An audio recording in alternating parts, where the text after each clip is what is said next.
I think that a lot of dentists are just unhappy with their career choice in the first place. So I need to kind of dig into that. So they say that greater than 50% of dentists that surveyed wish that they would have selected a different career. Let's figure out why that is. I know patient care is tough. Whether you're a podiatrist or you're a veterinarian or you're an ER doc or an orthopedic surgeon or a general dentist or a dental specialist, anytime you're working with people at that intimate level, with that level of liability and patient care and people's health and well-being is in your hands, it's extremely stressful. And I don't think that a lot of people getting into patient care, healthcare, recognize what a huge responsibility is until they're in the thick of it. I know that I didn't, and then I got, I actually got out of the profession with a completely clean record. Like it's not that I never had a board complaint, but most of them were, frivolous. It's not like I never had a lawsuit. It was actually, I had one lawsuit and it was dismissed because somebody was just trying to defraud, the process. Yeah. But it is very, very common that when you're going through those situations, you're like, oh my gosh, I'm trying to do my very best. Like I've done my best to get continuing education. I was very prudent during this surgery. I do the best with my record keeping and the people that work for me. But inevitably, things are going to go sideways because not everything when it comes to healthcare is predictable. So we realize that, okay, clinical dentistry is hard and it's stressful.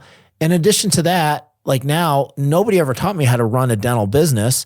So here I am. I'm trying to be like this great leader, this nebulous term about being a great leader and creating this great culture. How do you do that? Like I can't even read a P&L. Help me with that. Like how do I figure out how to become more profitable so that there's enough money to pay for payroll and I have a decent, standard of living to make all of this sacrifice and all of this stress worthwhile. So I think that all of those factors go into people getting mid-career and going, I don't like this for one reason or another.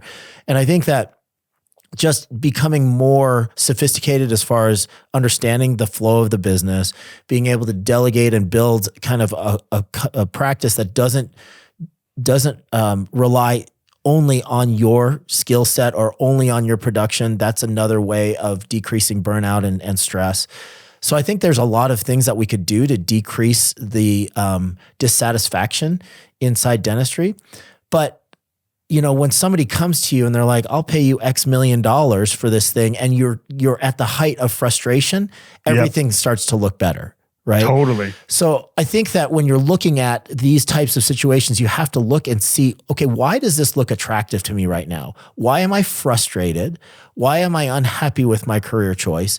Let's try to get to the core of that and see if we can fix that without this whole, like, I'm going to sell and here's my escape hatch situation, right? So once you figure that out, then you can make kind of a calm and rational decision on whether or not this is a good opportunity or not. But I think what happens is a lot of times, and maybe it's an unintended consequence, but I think a lot of DSOs prey on the fact that so many dentists don't understand the basics of business and they understand the frustration and the stress that they're facing.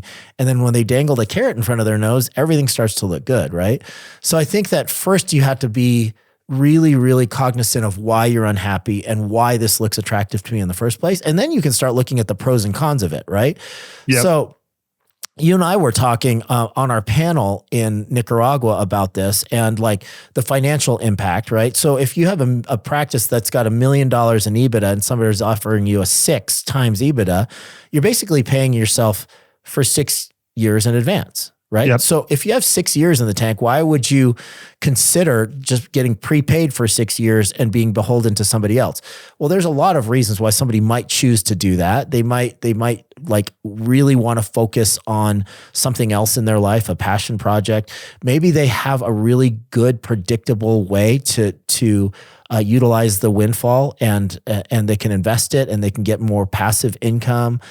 There's any number of reasons why that could make sense, but I think you have to kind of strip it all away and figure out, why does selling sound interesting to me right now besides like escaping from the hell that I've created in my business?